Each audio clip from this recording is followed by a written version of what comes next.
Hi, my name's Elizabeth Hampton, and I'm a licensed clinical social worker, clinical supervisor, and therapist with Circle of Friends Services. Circle of Friends Services is a private nonprofit agency that specializes in treating trauma. We work with infants, children, adults, and families that have experienced trauma or they've had some involvement in the child welfare system. Today I'm here to talk with you about a very important topic that as therapists and some of the case managers that we work with experience. It's called secondary traumatic stress. Secondary traumatic stress is very different from burnout. We hear the term burnout all the time. Burnout is when an employee starts to become very cynical about the work that they do, they feel overwhelmed, they feel stressed out. Secondary traumatic stress is when somebody who's in a helper role begins to experience symptoms of post-traumatic stress disorder. So an example of that would be a good friend of mine who is also a therapist. She used to work on an adolescent girl's sexual trauma unit. So day in and day out, she would hear stories from her clients about the sexual traumas that they experienced and the abuse that they experienced. And she began to notice that it started to affect her personal relationships with her partner and with men. So she was developing symptoms of secondary traumatic stress. So the reason why we talk about this is because it's a very important subject. And we have a lot of turnover amongst therapists and people in the child welfare system. About 50% of our case managers end up leaving the field, and a lot of therapists do as well. So it's important to know some of the risk factors for secondary traumatic stress. Those risk factors include being new to the field, being inexperienced, and lacking training. If you do not have training, you don't feel confident or competent in the work that you do, and often we feel helpless. Another risk factor is some people are very empathetic people. Almost overly empathetic at times, and they internalize the traumas that they hear, and that puts them also at risk of secondary traumatic stress. Another risk factor is when you have your own personal unresolved trauma issues. So if you've experienced trauma of your own and you have not worked through that and you haven't resolved it, you could become triggered by the clients and the families that you work with. And finally, another risk factor is your caseload. So having a large caseload, having a caseload of all trauma victims can cause secondary traumatic stress symptoms. So it's important to have variety in your caseload, to have clients of different ages and with different experiences. So why does all of this matter? Well, it matters because if we don't take care of ourselves as clinicians or as case managers, we're less effective in working with our clients.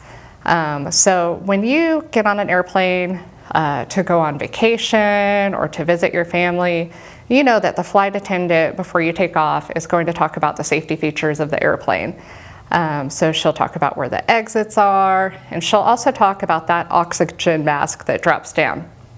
And whenever she gives that presentation about the oxygen mask, she always says it's important to put on your own mask before you help someone else with their mask.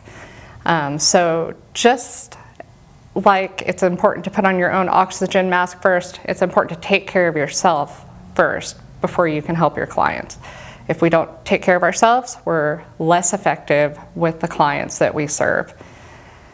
So the good news is that we can prevent secondary traumatic stress. So there are a lot of different things that we can do. One of them is through good clinical supervision. So finding a great supervisor that you can talk to, that you can staff cases with, is very helpful. So you need that support. Also participating in as many training activities as you can is very helpful. Learning about the client population that you work with, learning effective treatment interventions will help you feel more effective and confident in the work that you do. Having a balanced caseload. Having a caseload, like I mentioned before, of different types of clients and different ages can be helpful. taking care of your own personal health. So that means having good sleep hygiene, having a healthy diet, and exercising. These are all things that we tell our clients to do. Every day we're out working in the field. They're things that we need to do for ourselves as well. If we're not getting at least 7 hours of sleep at night, if we're not getting some moderate level of exercise and eating healthy, we're going to have more stress, and it's going to affect the work that we do. Finally, having a hobby, something completely unrelated to your field and the work that you do. And finding that hobby that you can just lose yourself in completely, where you're in the moment, you lose all track of time, you don't think about your work at all. So for me, some of the hobbies I really enjoy have anything to do with being out on the water. So I love fishing, I love going to the beach, I love paddle boarding. Those are things that I can really lose myself in outdoors and in nature. So it's really important that you find something like that for yourself too. And that will just help you recharge your battery. Finding time to use your relaxation skills. So we teach relaxation skills all the time to our clients. So it's important that we also do what we teach. So taking just a few minutes in that drive between homes to see clients, to take some deep breaths, taking a few minutes to stretch, listen to music, and do things to help us unwind. Some people really enjoy things like yoga,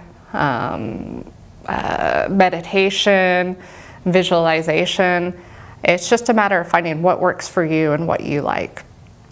And reflecting on the work that we do and why we do the work that we do is important. So why do I do the work that I do? And what makes me feel good about it? So I'll focus a lot of the time on my success stories. And it doesn't have to be a big, huge success story. It could be just a small success, like that child that you work with in the school that got in trouble with his teacher, and he told you, "Oh, Miss Elizabeth, today I got in trouble by my teacher, and instead of yelling back at her or saying a bad word, I took deep breaths and I calmed myself down." So really celebrate those small successes and your bigger successes too, but focus on any success at all that you can get. Finally setting boundaries, setting good boundaries between your work life and your home life.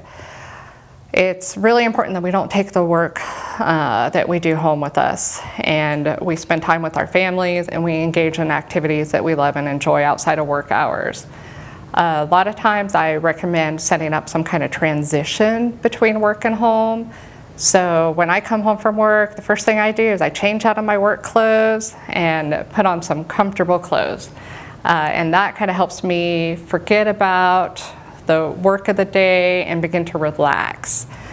For some people, they find it helpful to find some type of landmark on their drive home, like a bridge or a tree. And once you drive past that landmark, you leave work behind you and you think about home and relaxation in your personal life.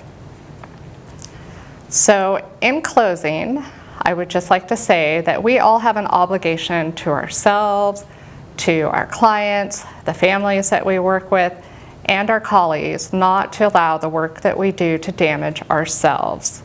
So thank you very much, and if you like this video, I hope you check out some more of our videos on our Circle of Friends Services YouTube channel. And again, I would like to thank you for watching this.